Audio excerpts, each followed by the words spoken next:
Govinda Gopala.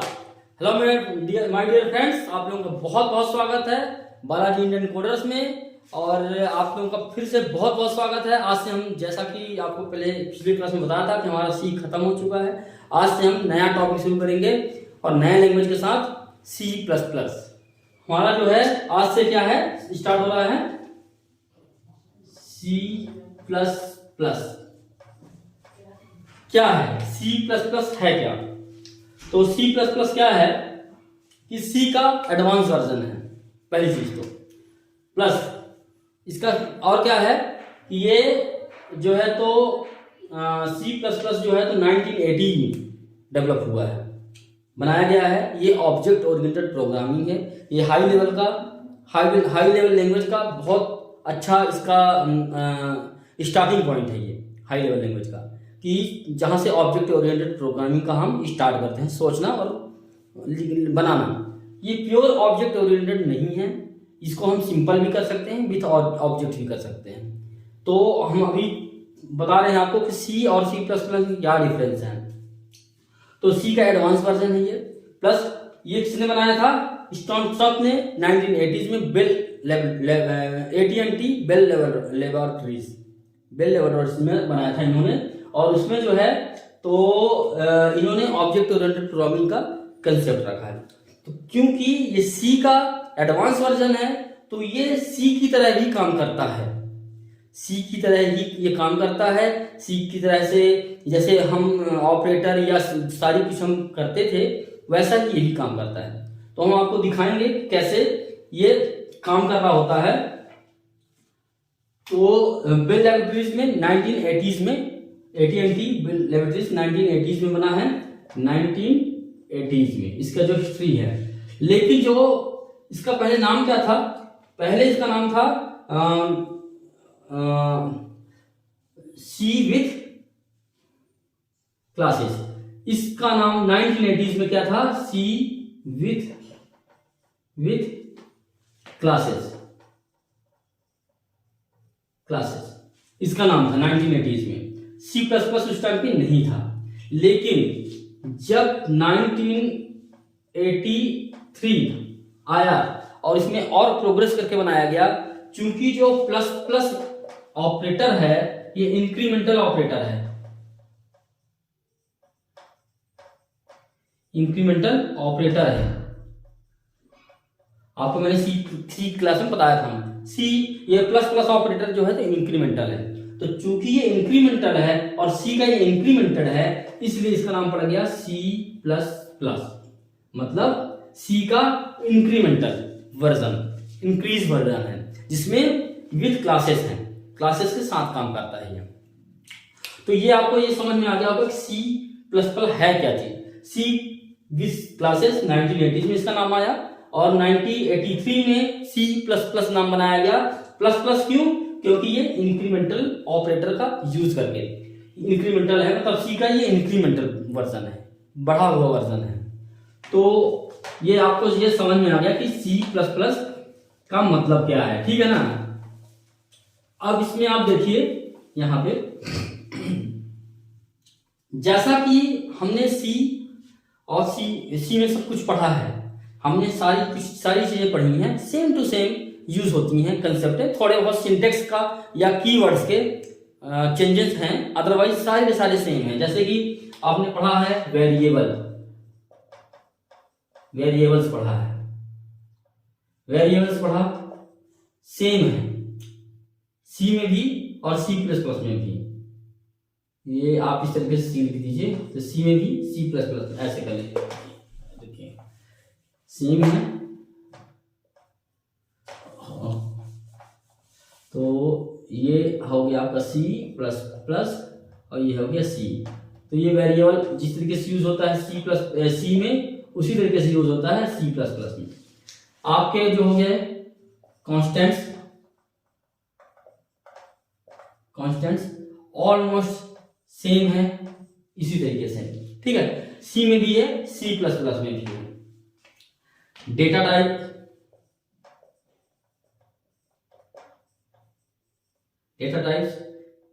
Types भी सी में भी है, सी प्लस प्लस में भी है। Same to same as it is use होते हैं। एक आध दो डेटा टाइप बढ़ गए हैं वो अलग बात है, लेकिन वो भी सेम ही है। तो जैसा हमने सी की लैंग्वेज में पढ़ा था, हमने इंट पढ़ा था, फ्लोट पढ़ा था, स्ट्रिंग पढ़ा था, कैरेक्टर पढ़ा था, बूल पढ़ा था, ऐसा ही इसमें भी होता है। इसमें भी long int, short int, double int, इस तरीके से जितने भी हैं वो यूज होते हैं। अब डेटा टाइप के बाद आपका हो गया ऑपरेटर्स।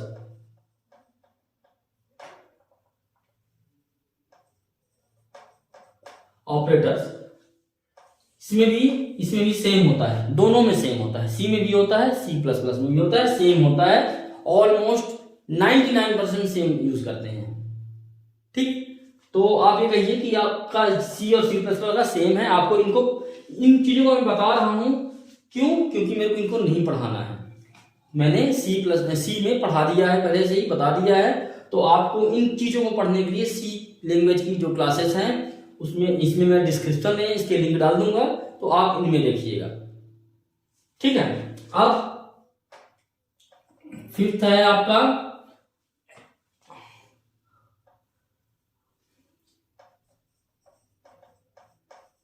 कंट्रोल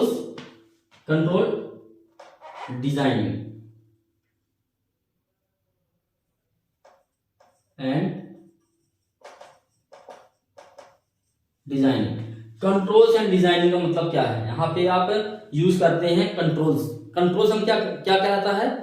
कंट्रोल होते हैं आपके if else statement, switch statement, sorry if else statement जैसे हैं। तो एल्स इफ, नेस्टेड इफ, ये सारे के सारे एज इट इज ये भी सेम है दोनों में, इसमें भी कोई फर्क नहीं है। ठीक है, सिक्स्थ है आपका लूप हो गया आपका। लूपिंग हमने पढ़ा था, गो स्टेटमेंट, जंपिंग स्टेटमेंट, एवरीथिंग हमने पढ़ा था। तो वो भी एज इट इज सेम है, इसमें भी एज इट इज है। मतलब हमें एक्स्ट्रा पढ़ने की जरूरत नहीं है, हम सी क्लास कर लिए हैं तो हम उसको हमें आता है, वो चीजें हमें आ रही हैं। अब आपका सेवंथ जो है वो है आपका एरे। ये भी ऑलमोस्ट पूरा सेम है, इसमें सी में और C++ में पूरा सेम है। कुछ ऐसा करने की जरूरत नहीं है, नया कुछ भी नहीं है इसमें। तो आप ये कह सकते हैं कि जो हमने बेसिक पढ़ा है वो हमारा C में भी सेम है और C++ में भी सेम है।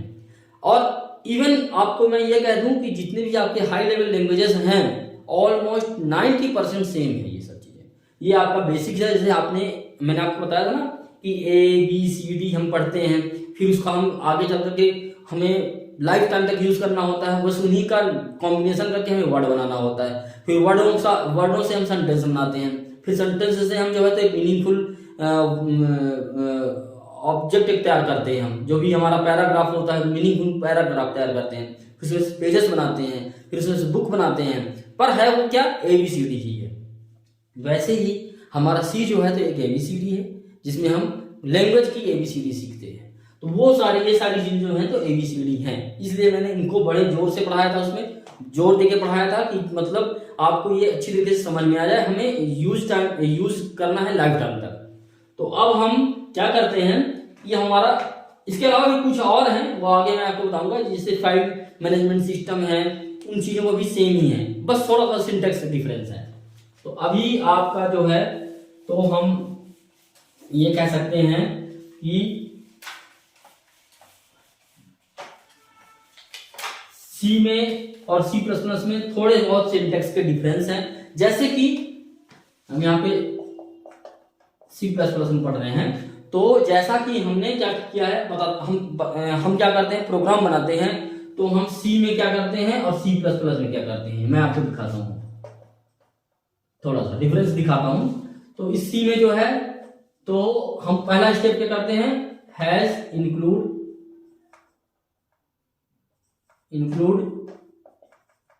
studio.h। इसका हेडर फाइल क्या है, studio.h हेडर फाइल है। इसमें हेडर फाइल क्या लिखते हैं, हम इंक्लूड करते हैं हैज इंक्लूड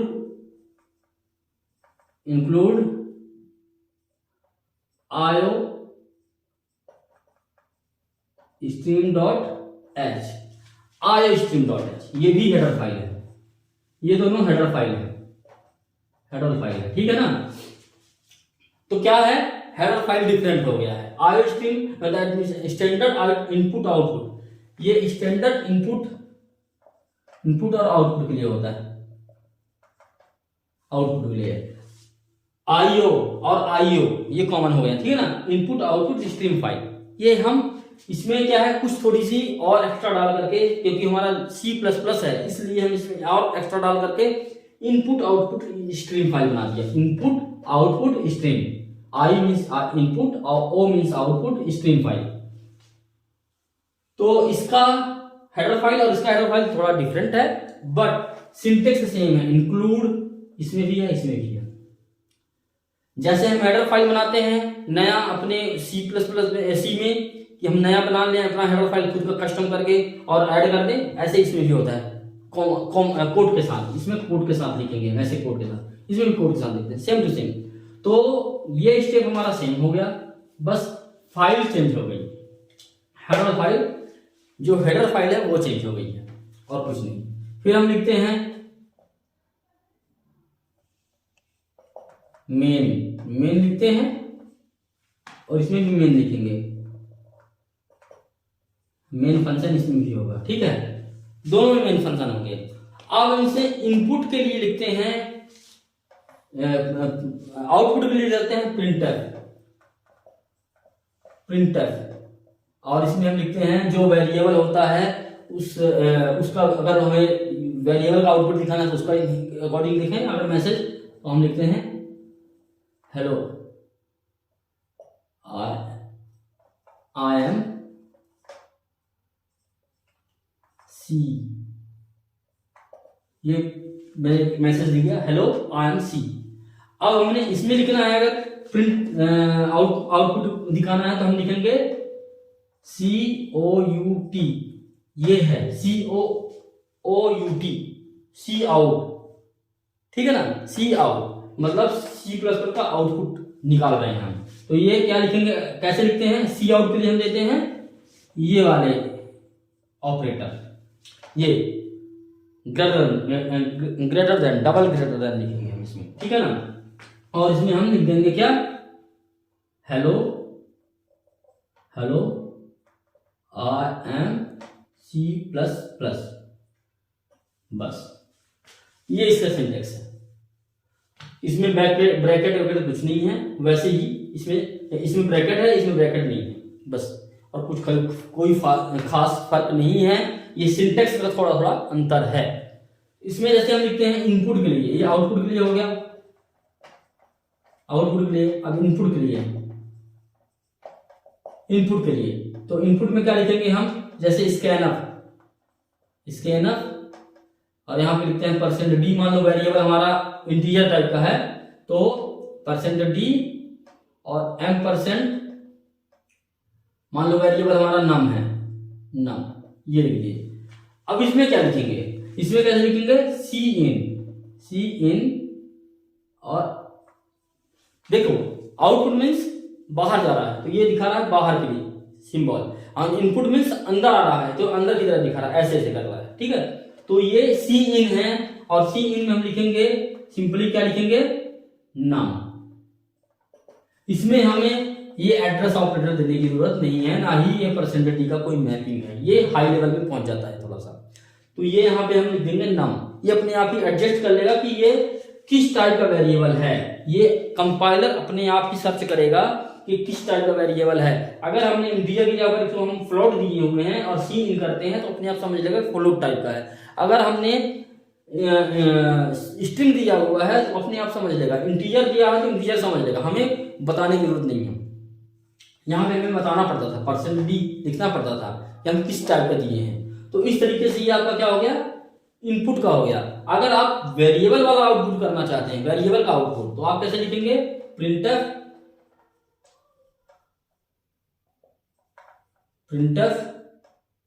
%d और नम, ऐसे लिखते हैं ना। हम लिखते हैं प्रिंटफ, मतलब हम वेरिएबल का आउटपुट दिखा रहे हैं। लेकिन अगर हम इसका लिखेंगे सी आउट और नम। तो अब ये देखिए कि सी इन और सी आउट में क्या से काम कर रहे हैं। तो ये बेसिक डिफरेंस है इसका कि जो हम सिंटेक्स का केवल, क्योंकि हम ये stdio.h यूज कर रहे हैं, इसमें हेडर फाइल आईओ स्ट्रीम है। आईओ स्ट्रीम में सी इन और सी आउट के बारे में डेफिनेशन दिया हुआ है और stdio.h में printf और scanf का यूज किया हुआ है, क्योंकि C का कंपाइलर केवल stdio.h को पढ़ता है और C++ का कंपाइलर जो है तो आईओ स्ट्रीम को पढ़ता है, रीड करता है।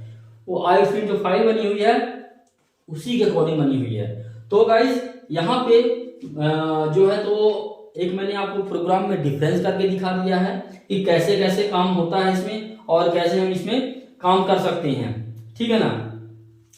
अब आपको मैं तब बताता हूं, यहाँ पे एक छोटा सा प्रोग्राम करके दिखाते हैं हम आपको कि हम इसमें अगर हम प्लस का बनाना है, प्लस करना है अपने को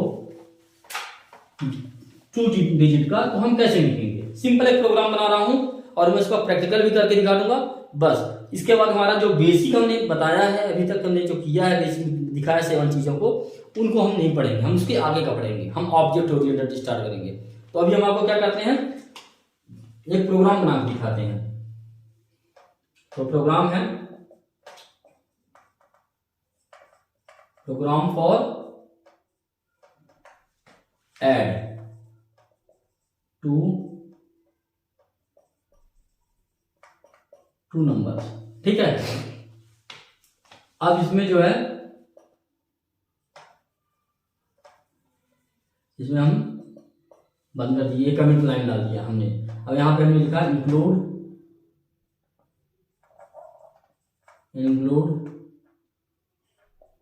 आईओ stream.h, फिर हमने लिख दिया मेन, यहां पे लिख दिया इंट a b सम, ठीक है। ये हमने डाल दिया यहाँ पे। हम इसके साथ असाइनमेंट वैल्यू भी डाल सकते हैं 0 1 2 3 जो भी है। अब हमें क्या करना है, 2 का इनपुट करना है एट 2 नंबर्स। तो हमें 2 इनपुट करने हैं, तो 2 इनपुट करने हैं तो मतलब हमें लिखना है सी इन। पहले हम लिख देते हैं सी आउट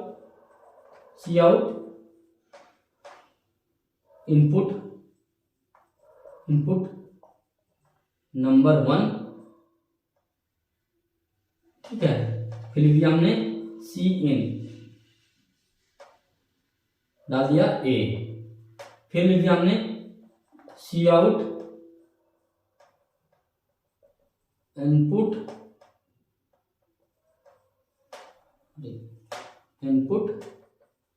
नम 2, फिर हमने लिख दिया सी इन बी। कहां तक हो गया हमारा, गुड। अब हम क्या करें, सम के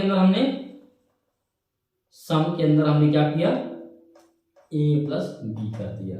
अब सी आउट को लिख देते हैं सी आउट, और लिख दिया हमने क्या, आउट। यहां लिख दिया हमने ऐड ऑफ 2 नंबर्स, और इसके बाद लिख दिया हमने सम यहाँ पे कैसे करके, ठीक है। ये देखिए ये आपका सी आउट हो गया। तो आप ये देखिए कि अच्छा हाँ, यहाँ पे आपने इसको बंद कर दिया, आपका सिंपल प्रोग्राम बन गया। छोटा सा प्रोग्राम है, वैसा ही काम कर रहा है जैसे कि आपका पहले सी में हमने बताया था, बस इसमें सिंटेक्स का थोड़ा सा डिफरेंस है। सी इन सी आउट लिख दिए हैं प्रिंटफ और स्कैनफ की जगह पर, क्योंकि आईओ स्ट्रीम सपोर्ट करती है इसको C++ को, इसलिए।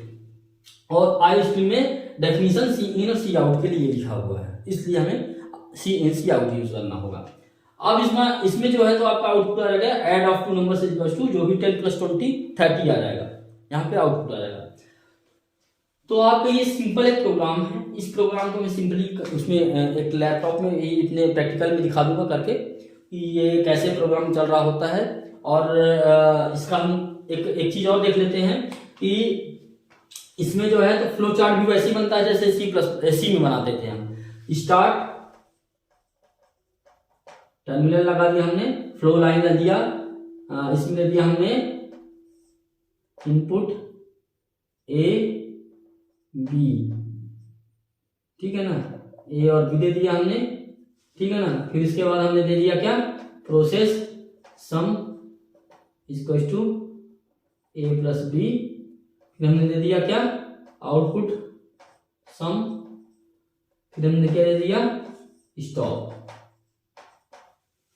वही चीजें हैं, वही सारी चीजें हैं, कंसेप्ट आपका सेम है, सिंटेक्स डिफरेंट है, बस जो बेसिक कंसेप्ट है वो सेम है। मैं बार बार ये बताने की कोशिश कर रहा हूं कि आपको ज्यादा पढ़ने की जरूरत नहीं है। आपने अगर सी पढ़ लिया है ठीक से तो सी प्लस प्लस में आपको दिक्कत नहीं जानी है, उसका अब एडवांस चीज पढ़ेंगे हम। तो यहाँ पर आप देखिए कि आपका जो है तो सिंपल प्रोग्राम भी हो गया है और एक हमने फ्लो चार्ट भी दिखा दिया, ऐसे ही हम एल्गोरिथम लिख लेंगे, जो भी चीजें हैं हम उसको लिख सकते हैं और पढ़ सकते हैं। तो एक चीज और मुझे बताना था यहाँ पे,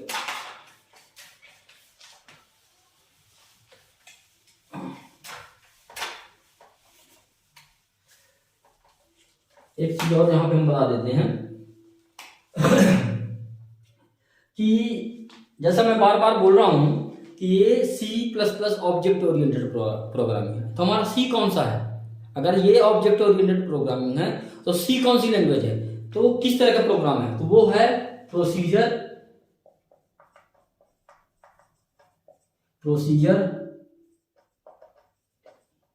ओरिएंटेड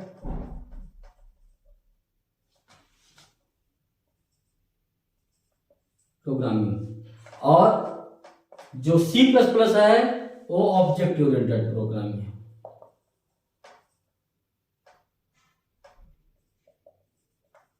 ओरिएंटेड प्रोग्रामिंग है।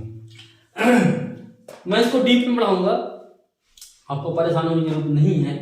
इसमें मैं बताऊंगा प्रोसीजर ओरिएंटेड प्रोग्रामिंग क्या है और ऑब्जेक्ट ओरिएंटेड प्रोग्रामिंग क्या है, लेकिन ये हम अगली क्लास में दिखाएंगे, बताएंगे इसको, इस चीज को, इसको मैं डीपली में पढ़ाऊंगा क्योंकि छोटे टॉपिक नहीं है, थोड़ी सी मैं इसको एक्सप्लेन करके बनाऊंगा जिससे कि आपको ये समझ में आए कि प्रोसीजर ओरिएंटेड प्रोग्रामिंग होता क्या है और ऑब्जेक्ट ओरिएंटेड प्रोग्रामिंग क्या होता है।